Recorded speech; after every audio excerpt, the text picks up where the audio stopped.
Here are 9 tips how to make your long-distance relationship thrive. Long-distance relationships have their ups and downs. Your heart may be happy, but your day-to-day relationship can be challenging. After all, they're not a mile or 2 miles away. Here are some ideas to keep stress and anxiety at bay and to help you move your relationship forward. The delicate travel balance. How often do you pack up and how long do you stay when you travel to the other city?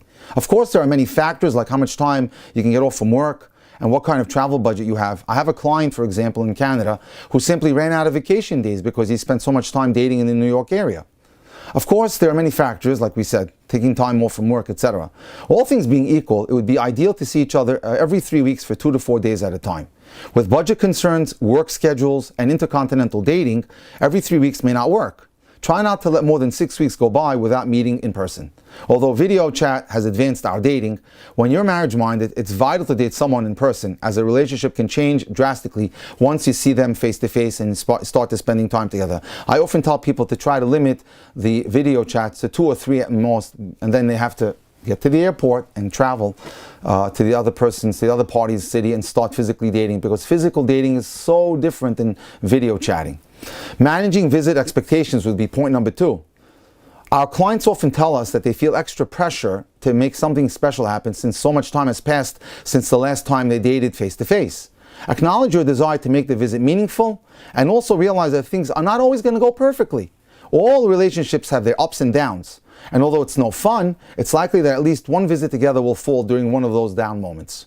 The best preparation is mental preparation. I always say to all my clients, if you fail to plan, you plan to fail.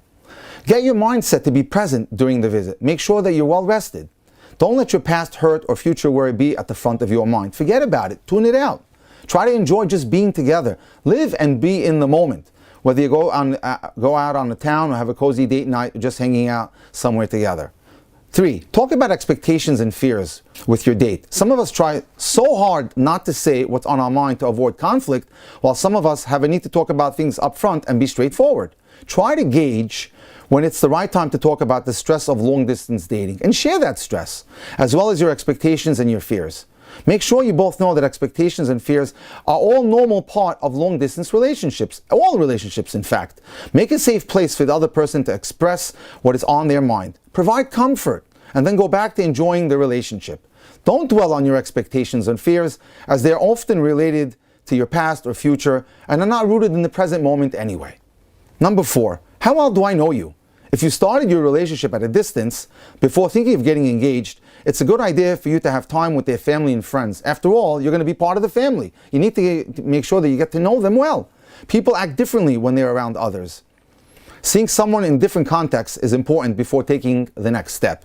Next point, calming insecurity. We all have insecurities about relationships, and they often become even more pronounced with distance. For example, if you sometimes feel lonely or disconnected in a relationship, those feelings are usually much stronger and can last longer in a long-distance relationship. And that can leave you wondering if the relationship is real or just a figment of your imagination. These feelings are common. If you know these feelings are your own insecurity, you can try positive affirmations. Affirm yourself. I'm good. I'm successful. It's going to work out. Talk to yourself. You're your best fan. And reframe how you view things. If you're not sure, you should discuss your feelings with your partner and see if together you can find ways to make you feel better. Also know when it's time to get help from a professional or a dating mentor to guide you through the process of feeling good and dating successfully. Managing family and friends would be the next point. Well-meaning family and friends often ask questions and try to guide you in your relationship, and can even be more involved when it's long distance. Before anyone has the opportunity to put you on the spot, think about who you want to speak to about your relationship. Who do you want to let in on it? And what do you want to tell them?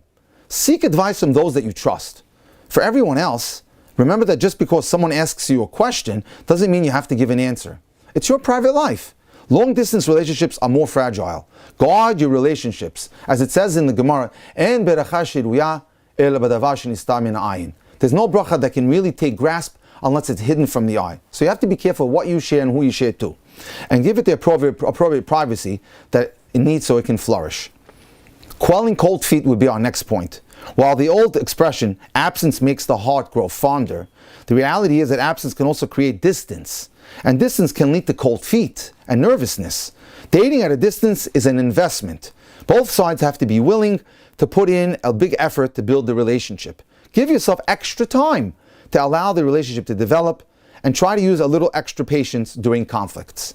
Have fun. You may feel like your in-person time has to be serious because you have limited time to get those important conversations out of the way. So you're going to get out of the airport, get into the taxi, and start a FBI-style inquiry on the poor young woman or the poor young man, because you feel like I only have a few hours of time in which to talk. Like any relationship, remember to infuse that relationship with fun. Ultimately, you go out on a date to have fun, and through the times of having fun, you ask your questions in a very nonchalant way, as well as some serious moments.